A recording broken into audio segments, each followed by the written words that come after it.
Hello, Cam.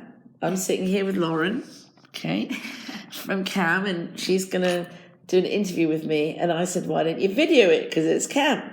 And she said, well, I was going to record it. So I said, okay, I'll tell you what, I'll video it.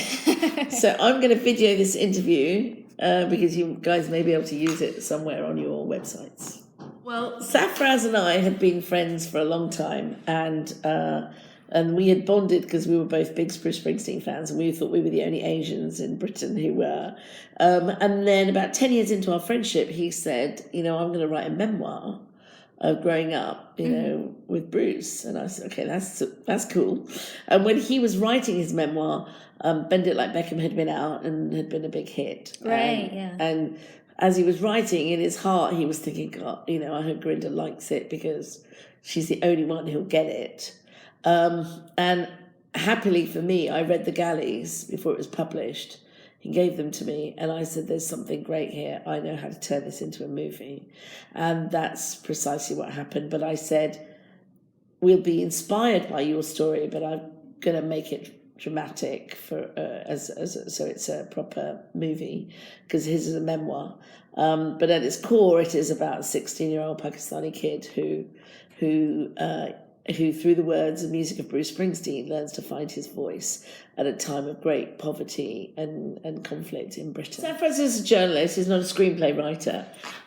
So as a journalist, he had a lot of great instincts. I too trained as a journalist, Okay. So I knew what he could do, but I also knew what he couldn't do. But he didn't know what he couldn't do because he hadn't written scripts.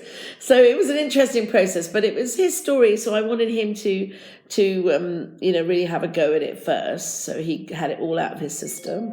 And after his draft, a few drafts, I sort of helped him and tutored him a bit. And then I took over and then started shaping it into a proper screenplay.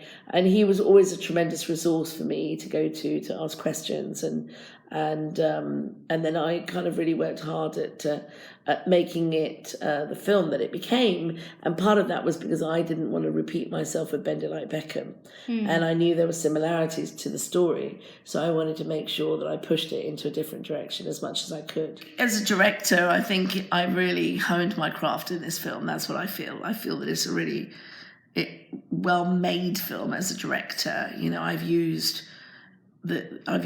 the script, I've used the camera, I've used sound, I've used music, the actors, all, in a very cinematic way to tell this story, which I really pushed myself to, because ultimately it's about words and writing, Yes. and writing a story, feel-good sort of film about a writer is not necessarily cinematic, because it's about the words and writing the words down. Mm-hmm. So, yeah, I kind of worked hard at giving you that cinema experience.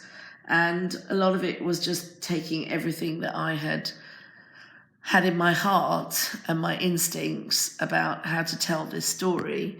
But I certainly, if you compare it to, say, Bend It Like Beckham, it's a much better honed film as a director. That's why we tell the story. We tell these stories. I make these films so that people like us are visible, people who are generally on the margins of the frame or in the background, or the side characters. I try and put them in the center of the frame and then build the story around them to be as mainstream as possible, and as universal as possible. So yeah, that's the starting point. Start with something that people don't think is commercial and then make it commercial. That's always my intention. So I spent a lot of time writing the last couple of drafts where I just poured over his lyrics constantly and really tried to make his lyrics part of the script, part of the narrative. And so you'll see in our last script, there are great chunks which are words, lyrics of Bruce that actually push the story forward, just like dialogue or just like a script. So I had to make the lyrics feel like dialogue, I had to make them feel like storytelling in a conventional way, but just that there were lyrics instead of dialogue and description.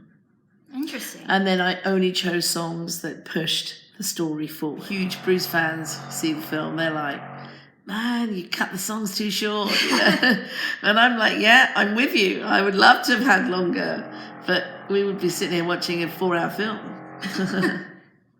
Not that would be a bad thing. But timing is everything.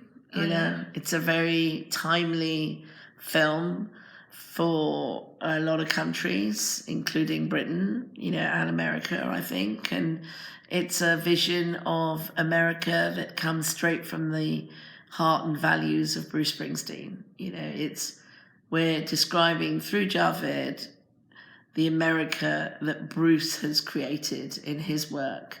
And I think at this particular time, I think that's a much needed kind of vision of America for the world to see. I hope audiences are moved and entertained, and I hope they go away and call all their friends and family and say, you got to see this movie. Because, you know, we have to support our own, you know, we have to, and audiences and organizations like CAAM are critical in getting people out on that opening weekend and getting people to see movies like this, because then more movies will be made, you know, and unless we all come out on that opening weekend, it's not going to happen, you know. It's called the Gold Open for a reason. Yes, exactly. Yeah, awesome.